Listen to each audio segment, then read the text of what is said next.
రాష్ట్ర ప్రభుత్వం ఎన్నికల్లో జీడికి గిట్టుబాటు ధర కల్పించి జీడి బోర్డు ఏర్పాటు చేస్తామన్న వాగ్దానాన్ని వెంటనే అమలు చేయాలని సిపిఎం పార్టీ జిల్లా కార్యదర్శి డి గోవిందరావు, సిపిఐ జిల్లా సహాయ కార్యదర్శి Landa Venkatrao, CPI ML new democracy జిల్లా కార్యదర్శి తాండ్ర ప్రకాష్, రైతు కూలీ సంఘం రాష్ట్ర సహాయ కార్యదర్శి వంకల మాధవరావు, సిపిఎం పార్టీ నాయకులు ఎన్ గణపతి ప్రభుత్వాన్ని డిమాండ్ చేశారు.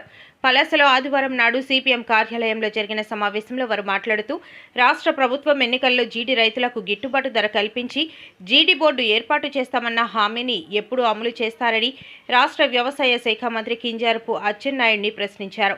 గత 6 సంవత్సరాల నుండి జీడికి గిట్టుబాటు ధర కల్పించాలని అనేక ఆందోళనలు సాగుతున్నా ప్రభుత్వం పట్టించుకోకపోవడం శోచనీయమని అన్నారు. జీడి రైతులకు గిట్టుబాటు ధర లేకపోవడంతో తీవ్ర దోపిడీకి గురవుతున్నారని ఆవేదన వ్యక్తం చేశారు. గౌరవ పాత్రికేయులకు నమస్కారం.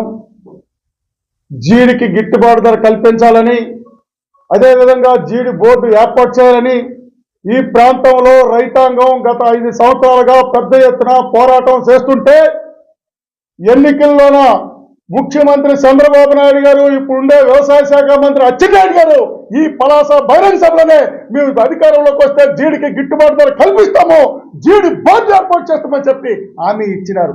ఈ రోజు అధికారంలోకి వచ్చి 2 సంవత్సరాలు కాబోతుంది, కానీ ఈ రోజు హామీ ఎక్కడ కూడా అమలు జరగలేదు. దీంతో రైతాంగం తీవ్రమైన దోపిడీకి గురవుతుంది. అయినా సరే ఈ ప్రభుత్వానికి కనీసం పుట్టినట్లు కూడా వ్యవహరించడం లేదు. అంతేకాదు ఈరోజు ఈ అభివృద్ధి అని చెప్తా ఉన్నారు. అభివృద్ధి అంటే ఏంటి?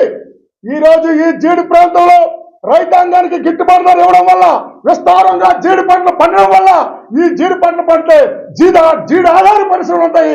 దీనివల్ల వేలాది మంది కార్మికులకు ఉపాధి కలుగుతుంది. ఇట్లాంటి అభివృద్ధి కార్యక్రమానికి ఎందుకు మీరు అడ్డుపడుతుందని చెప్పి మేము ఈరోజు రాష్ట్ర వ్యవసాయ శాఖ మంత్రి అచ్చెన్నాయుడు గారిని ప్రశ్నిస్తున్నాం. అయ్యా అచ్చెన్నాయుడు గారు, కూటమి నేతలు మీరు ఇచ్చిన వాగ్దానం ఎప్పటిలోగా అమలు చేస్తారని చెప్పి ఈ సందర్భంగా మిమ్మల్ని ప్రశ్నిస్తాను. అందుకోసం ఈరోజు ఈ ఉద్దాన ప్రాంతం అభివృద్ధి చెందాలంటే జీడి అభివృద్ధి చెందాలంటే జీడి గిట్టుబాటు ధర ఇవ్వాలా.